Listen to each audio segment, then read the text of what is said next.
अकोल्यामधील बेलुरा खुर्दमध्ये शेतकऱ्यांना आत्महत्या केलेली आहे। शेतामध्ये गळफास घेत आत्महत्या केल्याचं समोर आलं। आत्महत्येआधी या शेतकऱ्यानं व्हिडिओ देखील तयार केला। सावकाराच्या जाचाला कंटाळून आपण आत्महत्या केल्याची माहिती त्यानं दिली।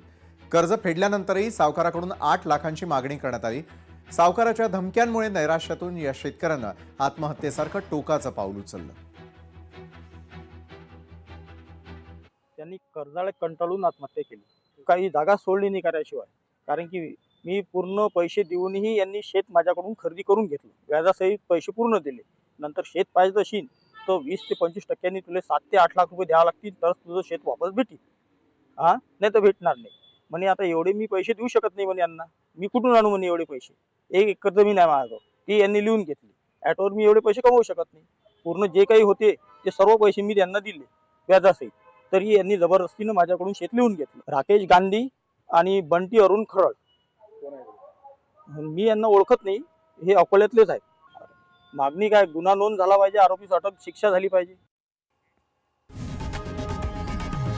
लोकशाही मराठी ऐका, पहा, जागरूक रहा।